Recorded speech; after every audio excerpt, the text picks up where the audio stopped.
Hey teams, Lauren here with Bizrok. In this week's video, I want to talk to you about properly taking intraorals and imaging.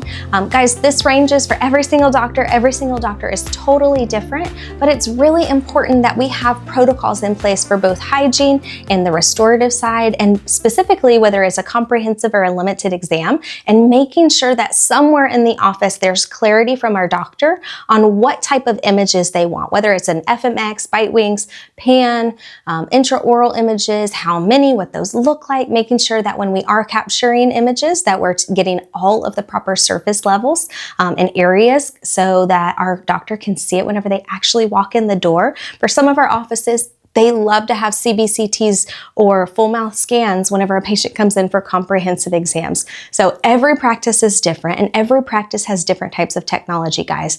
But again, what's most important is that we have a written process in place on what type of imaging we need for a new patient hygiene versus a recall patient hygiene. Do you rotate and truly rotate every 3 to 5 years an FMX or a pan? I remember I had a practice years ago, and the hygiene team, because they had shortened hygiene appointments, I think they were at 45 or 50 minutes, they always did bite wings and pan, bite wings and pan. And it's like, guys, I know that the FMX takes a whole lot longer, but you're not providing your doctor with everything that they need to properly diagnose. And so my question is always, what's the best thing for the patient? And then my second question is, what's the best thing for the doctor to truly and properly diagnose the patient and educate the patient properly? So making sure that you have those systems and processes in place is so important. If it were me, I would even create a cheat sheet for new patient hygiene. Here's what we always need. For a recall hygiene patient, here's what we need. For comprehensive, here's what we need. For an emergency, here's what we need. Guys, having those systems and processes in place is so important. And docs, I'm coming to you for a second, okay? This is where it's really important for you to properly educate your team on what you consider a good versus a bad intraoral image. Because guys, we've seen it all. And hygienists sometimes or dental assistants will have to constantly retake them or rescan a patient if you're doing a full mouth scan.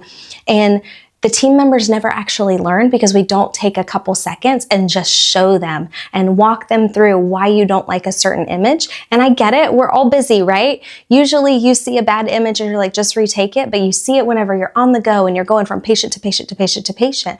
Guys, it takes just a few couple minutes every single morning in huddle, like grab a team member aside and say, hey, let's go take some bite wings, or let me show you what type of intraorals I want you to take. So it's your opportunity to grow and develop your team members on the spot. Imagine if you spent 5 minutes every single day re-educating and showing team members how to properly take these certain type of images or x-rays that you want or scans that you want.